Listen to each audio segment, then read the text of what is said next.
legally. Dave Lee, BBC News in Gilroy, California. And for more, I'm joined now by Jack Tomarchio, a former official at the Homeland Security Department. Thanks for being with us. So, Jack, right now the police are looking at the ideological leanings of the suspect. How will they try and determine his motive? Well, Laura, this is really important because we see so many of these shootings in the United States. And what I'm really interested in, how did this 19-year-old young man become radicalized or in some way to take these kind of actions? And that, I think, is the most important criteria right now for investigators to really search into. We know that he apparently had some postings.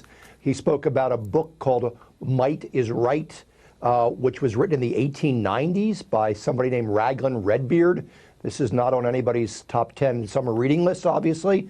And how does a 19-year-old know about those things? That's what I'm interested in. What areas is he accessing? What websites is he visiting? Who's he talking to online that is getting him to possibly radicalize in a white supremacist manner, which I think is what we might have here. I think that's where the focus of this investigation is going to go right now. Now, we do know that the gun was purchased legally in Nevada. California's got very strict gun laws. So what does that say about how a shooter can exploit our nation's gun laws?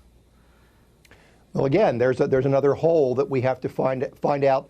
How does this young man know that? But again, in many cases, we have very porous gun laws.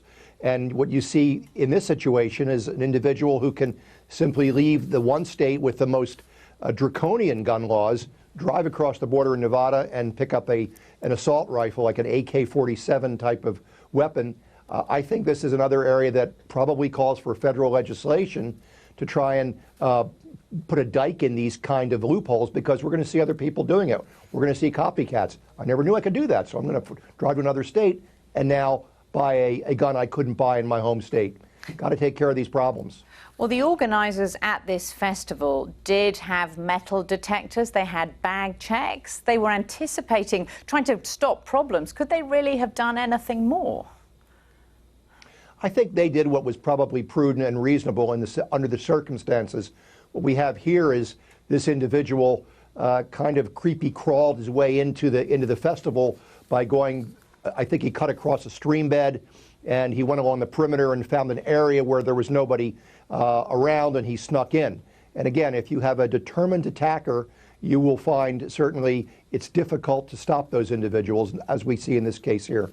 Well, from cinemas to schools to festivals, are mass shooters always looking for that soft target? Is that our vulnerability as an open society? It is, and there are thousands and thousands of examples of soft targets. Sporting events, high school football games, the list goes on and on. And if you really want to cause damage and you really want to kill people, it doesn't take a rocket scientist to find out a way to do that and find a venue where he or she can start popping off people and taking lives. It's really pretty easy. But again, we have to find a way to harden our targets.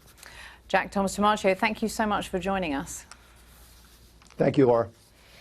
Well, this weekend, President Trump